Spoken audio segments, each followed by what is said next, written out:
Salam dalam nama Tuhan Yesus Kristus. Saudara-saudara, hidup ini tidaklah terlepas dari kesulitan, dari masalah, dari pergumulan setiap harinya. Kadang kita menghadapi masalah biasa saja, kadang juga kita bisa menghadapi masalah yang begitu berat yang membuat kita tertekan.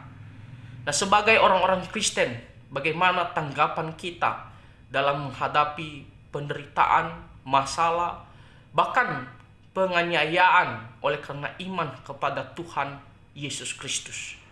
Di sini firman Tuhan di Roma pasal 12 ayat 12 mengajarkan kita, bersukacitalah dalam pengharapan, sabarlah dalam kesesakan, dan bertekunlah dalam doa.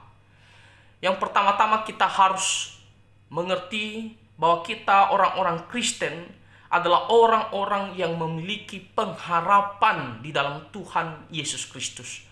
Pengharapan di sini adalah kerajaan sorga, kemuliaan yang disediakan oleh Tuhan bagi kita.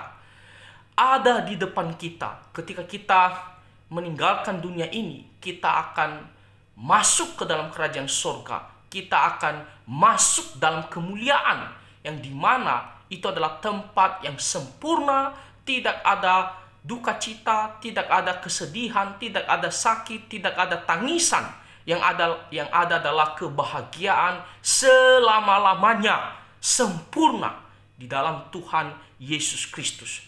Saudara-saudara, kita orang-orang yang percaya kepada Tuhan Yesus, kita dikatakan adalah orang-orang yang memiliki pengharapan. Kenapa? Karena Tuhan Yesus telah menebus dosa-dosa kita. Kita tidak usah dihukum lagi karena dosa kita. Dia telah mengasihi kita, dia telah merelakan dirinya untuk menanggung dosa kita di atas kayu salib, sehingga kita diampuni dan kita beroleh hidup yang kekal. Kita bukan lagi orang-orang yang akan menuju kebinasaan, tetapi adalah orang-orang yang akan masuk ke dalam kerajaan sorga. Itulah pengharapan yang Tuhan sediakan bagi kita dan ada di depan kita. Kita nantinya waktu tinggalkan dunia ini, kita akan masuk ke sana. Nah, oleh karena itu, kita harus selalu bersukacita memandang pengharapan yang kekal ini. Bersukacita artinya apa? Kita harus bergembira, kita harus benar-benar ada suatu semangat, ya. Kita harus selalu ada ucapan syukur, ya. Kita dalam keadaan penderitaan, dalam kesusahan, kita rela menanggung, menerima, menjalaninya. Kenapa? Karena kita memandang pengharapan yang kekal yang jauh lebih besar, jauh lebih memulia yang Tuhan sediakan bagi kita orang-orang yang percaya.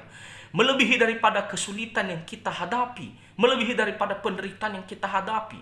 Penderitaan yang kita hadapi ada batasnya, tidak selama-lamanya, sementara saja. Setelah kita tinggalkan dunia ini, kita akan masuk ke dalam pengharapan yang kekal ini, yang dimana tempat yang bahagia, sempurna, dan selama-lamanya. Oleh karena itu, pengharapan yang kekal ini akan membuat kita bisa selalu bersuka cita. Apapun kondisi kita saat ini, susah, senang, atau sedih, atau duka cita, kita rela menjalaninya karena pengharapan yang sangat-sangat besar, jauh-jauh lebih mulia yang Tuhan sediakan bagi kita. Oleh karena itu, saudara-saudara, ingat selalu bersukacita.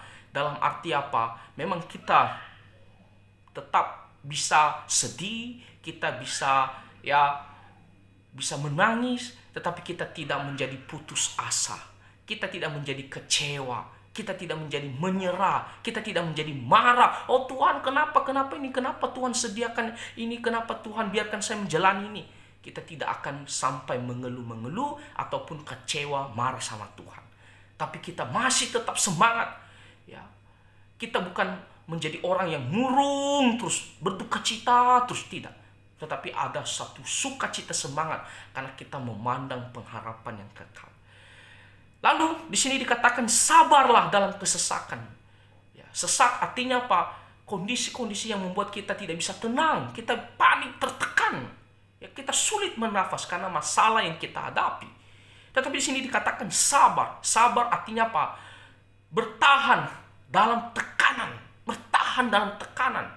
Kita harus menahan diri. Kita tidak menjadi putus asa, kita tidak menjadi menyerah, ya, ataupun kita jadi tidak bisa mengontrol diri lalu kita marah, kita melakukan tindakan-tindakan yang tidak baik dalam menghadapi kesulitan kita hadapi. Tidak, ya. Kita tetap mau menahannya, menanggungnya, ya, sabar, bertahan dalam tekanan. Seperti tangan kita ini kalau diberikan tekanan beban berat, kita tidak menjadi jatuh, tapi kita bertahan, ya. Itu namanya sabar. Ya. Kita harus sabar ketika kita dalam kesulitan. Nah, karena kita pun kalau menjalani kesulitan tidak selamanya. Jadi sabar, ada waktunya nantinya kita bisa lepas dari kesulitan itu. Tuhan bisa menolong kita pada waktunya. Dan kalaupun penderitaan kita itu ya lama, pada akhirnya ketika kita tinggalkan dunia ini semuanya akan terlepas. Ya.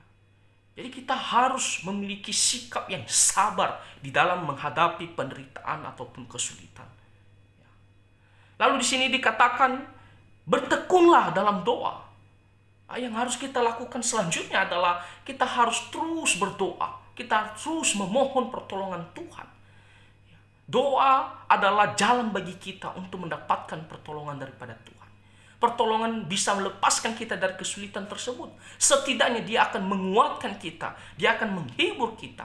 Banyak orang Kristen ketika dalam menghadapi kesulitan bukannya datang berdoa memohon pertolongan daripada Tuhan.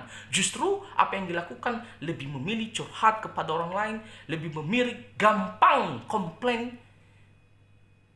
tidak mengambil waktu untuk berdoa. Dan di sini dikatakan bertekun, karena masalah itu tidak bisa berhenti satu kali seumur hidup kita. Kita bisa berkali-kali menghadapi. Maka doa juga harus bertekun. Artinya terus menerus, tiada henti-hentinya. Lebih ya berusaha lagi, lebih dalam lagi kita terus berdoa.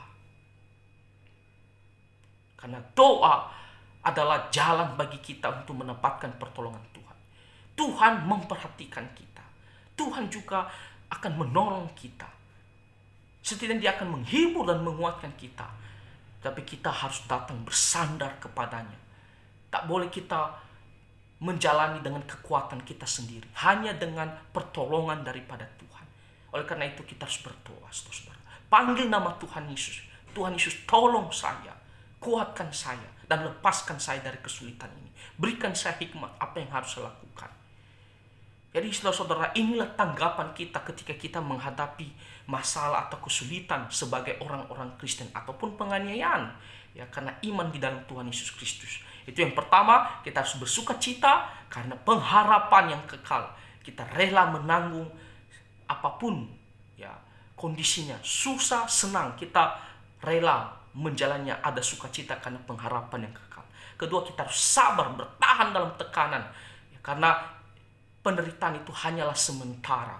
Ya, tidak selama-lamanya. Kita menahan diri, jangan sampai kita menyerah ataupun kita bersungut-sungut. Dan yang selanjutnya kita harus berdoa. Tentunya bukan dengan kekuatan kita, kita bersandar kepada Tuhan. Bukan dengan sandar pada diri sendiri. Kita memohon pertolongan daripada Tuhan. Maka Tuhan akan menolong kita dalam menghadapi kesulitan tersebut. Jadi bersuka cita karena pengharapan. Dan di sini dikatakan kita harus sabar dalam kesesakan dan bertekun di dalam doa. Kiranya Tuhan menolong kita melalui firman Tuhan ini.